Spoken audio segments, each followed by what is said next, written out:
बोलिए लक्ष्मी नारायण भगवान की जय।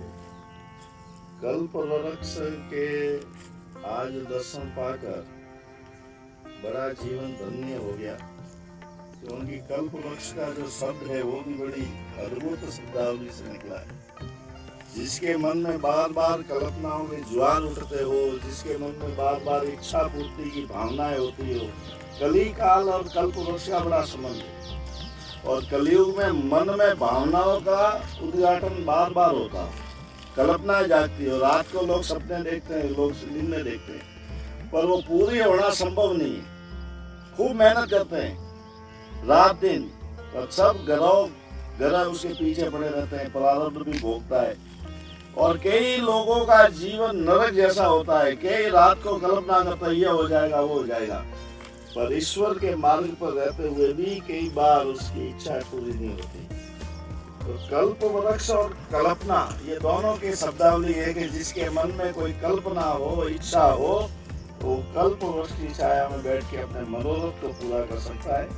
कल्प वृक्ष का मतलब ये है कि आपकी इच्छा और कामना की पूर्ति को महत्वता भगवान डायरेक्ट देते हैं। कल्प वृक्ष को साक्षात गुरु भी माना है।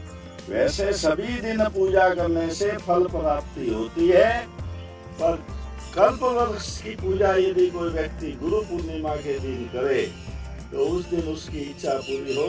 ये गुरु और शिष्य के संबंध को भी आगे बढ़ाता है। आपकी कल्पना, आपकी इच्छा और इन सब की पूर्ति ईश्वर करे या न करे, यह आपके भाग्य की बात है। पर कल्प वृक्ष जो है उसके मध्य में बैठकर यदि आप अपनी कोई कल्पना इस कल्प वृक्ष के नीचे रखते हैं, तो कल्प वृक्ष भगवान विष्णु का साक्षात रूप है, नारायण का स्वरूप है और सभी सन्यासियों का हृदय स्तंभ है।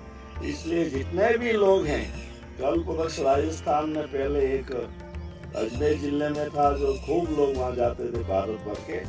और यहाँ की सुबेरपुर के पास कोलीवाड़ा के माँ भगवती की परम माँ के प्रांगण में ये जो कल्प वृक्ष ने विशाल रूप धारण किया। कल्प वृक्ष बहुत जल्दी फलित नहीं होता है, जब ये वृक्ष फलित होता है तो उस भूमि का प्रारब्ध भी जगता है।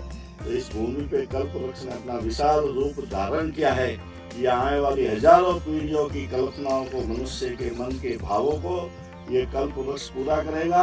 आज मैं इस स्थान पे आकर दर्शन करके मैं अपने आप को धन्य और आत्मविभोर हुआ हूँ।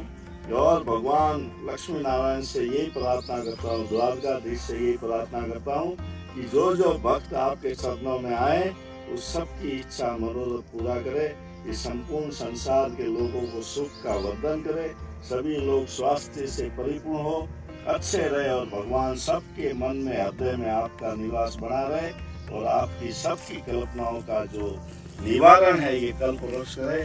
बोलिए लक्ष्मी नारायण भगवान।